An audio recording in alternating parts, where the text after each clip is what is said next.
ഇടുക്കി മണ്ഡലത്തിൽ LDFിന്റെ സ്ഥാനാർത്ഥിയായി റോഷി അഗസ്റ്റിൻ മത്സരിക്കുമെന്ന് ജോസ് കെ മാണി. വികസന മുന്നേറ്റ യാത്രയുടെ കട്ടപ്പനയിലെ സമാപന യോഗത്തിലായിരുന്നു പ്രഖ്യാപനം. LDFിലെ ആദ്യത്തെ പരസ്യ സ്ഥാനാർത്ഥി പ്രഖ്യാപനമാണ് റോഷി അഗസ്റ്റിൻ നടത്തിയിരിക്കുന്നത്.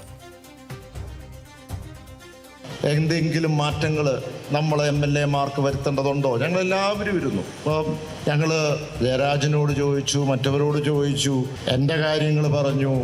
അപ്പോൾ റോഷിയോട് പറഞ്ഞു, റോഷി ഇടുക്കിയിലാണ്. ഞാൻ ചോദിച്ചു എന്താണ്? അപ്പോൾ ഒരു കാര്യം എൻ്റെ നോക്കിയിട്ട് പറഞ്ഞു, ഞാൻ മരിക്കുകയാണെങ്കിൽ പോലും അത് ഇടുക്കിയിലായിരിക്കും, ഇടുക്കിയിലെ ജനങ്ങളെ വിട്ടിട്ട് എനിക്ക് എങ്ങോട്ടും പോകാൻ കഴിയില്ല എന്ന് പറഞ്ഞു. ഞാൻ പറഞ്ഞു, ചെയർമാൻ എന്ന നിലയ്ക്ക് ഇവിടെ നിൽക്കുമ്പോൾ എനിക്ക് പരിമിതിയുണ്ട്, പക്ഷെ പരിമിതിയില്ലാത്തത് സ്ഥാനാർത്ഥിയെ എനിക്ക് പ്രഖ്യാപിക്കാൻ കഴിയും.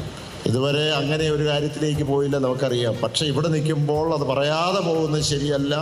ഇവിടെ സ്ഥാനാർത്ഥിയായി തന്നെ ഇടുക്കിയിൽ ഇപ്പോഴത്തെ MLA ശ്രീ റോഷി അഗസ്റ്റിൻ ഉണ്ടായിരിക്കും.